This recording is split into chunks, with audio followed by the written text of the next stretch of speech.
In our Sunrise Smart Start, a vote last night for Rochester City Council to protect children in area schools. City Council voted to approve overtime pay required to add police patrols outside public schools in the city. The addition of police on new campuses is not a new idea, but the Rochester City School District made the request again following the shooting on the steps of Franklin High School.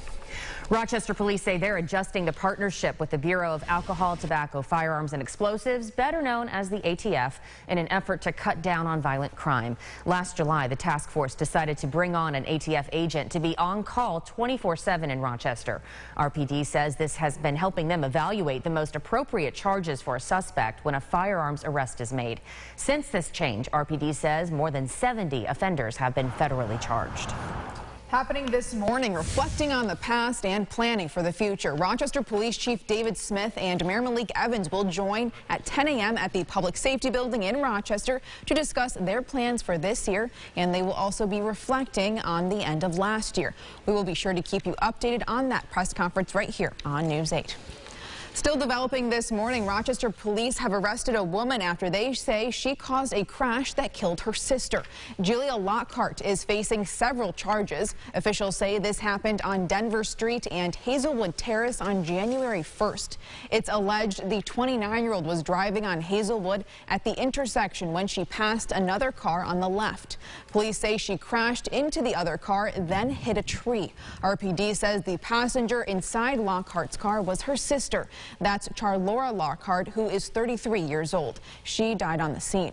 Police claim Julia fled on foot after the crash and later lied about the incident. They add the driver of the other vehicle, Willie Green Robinson, did not cause the crash, but he was intoxicated at the time and he has been charged with a DWI.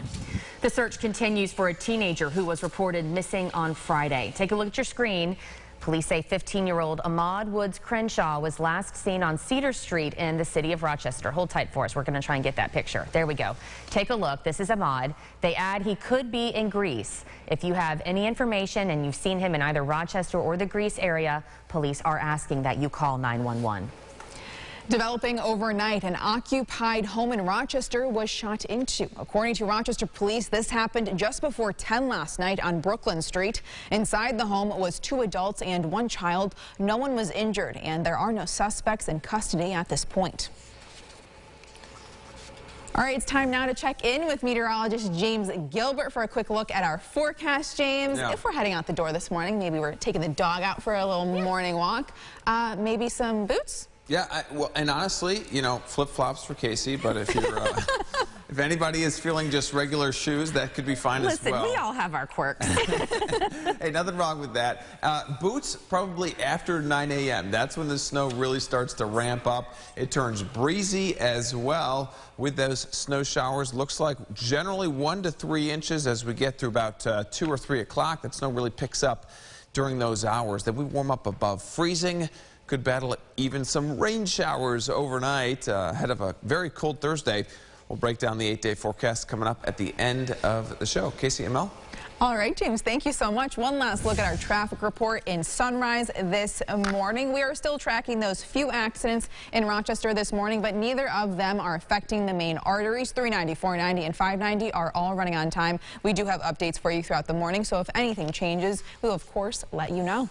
Still developing this morning, pharmacists in our area are among those noticing a recent trend. The drug Ozempic, typically treated for those, or prescribed rather, for those being treated for type 2 diabetes, is being requested for another use. Weight loss. Ozempic carries the same chemical as another drug, Wegovy, which is prescribed for obesity. A side effect of Ozempic is significant weight loss. In many cases, the drug also requires a diagnosis code upon request.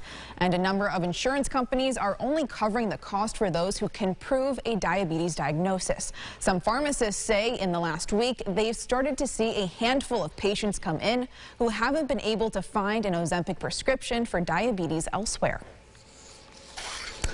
And Rochester Crime Stoppers and the Rochester Police Locust Club have announced their second annual Valentine's Day raffle. Prizes up for grabs include wine and chocolate gift baskets, restaurant gift cards, and the grand prize, made possible in collaboration with the House of Guitars, a signed guitar by Irondequoit native Lou Graham, famously of the band Foreigner.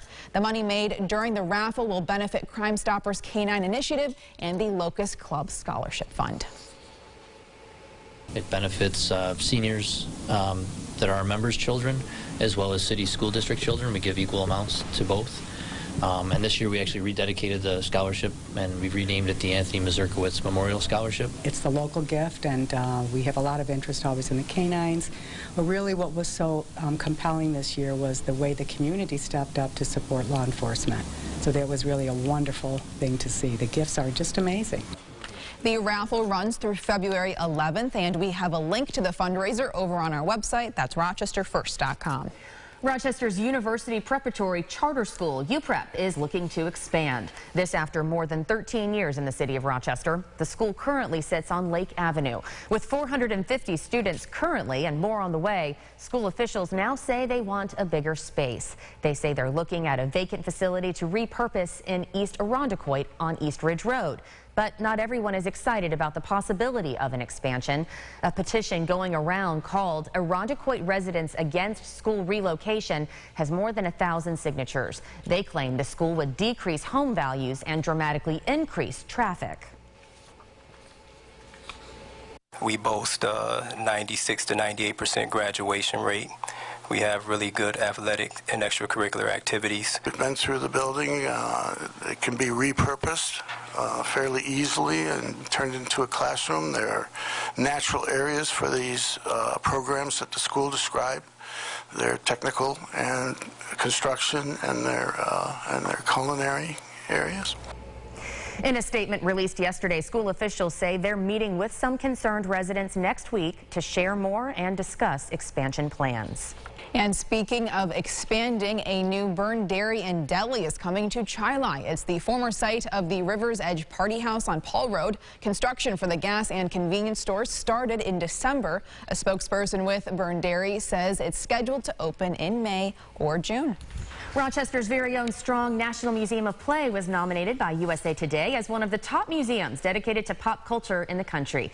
The museum boasts a large toy and video game collection, displaying notable toys such as the American Girl doll, plus recent Hall of Fame inductees like the Masters of the Universe and video game consoles like the Atari and Nintendo's Game Boy. The Strong National Museum of Play is among 20 museums nominated for the list in the U.S. Officials say the museum is currently sitting in 6th place. All right, let's check back in one last time with meteorologist James Gilbert. The weather's looking a little crisp this morning, James? Yes, crisp and a little snowy. Not quite there yet, but we've got snow on the way. Looks like it really starts to ramp up as we get into late this morning. Then we'll see some accumulating snow, some on the order of 1 to 3 inches of snow. And looks like it fades off a little bit tonight with some warmer air, and then eventually some more flakes fly Thursday, and I think we have a busy weekend as well. But as we welcome in snow this afternoon, we welcome a new guest as well this morning. Brennan, good morning. Good morning. It's great to be here. Great to see everybody.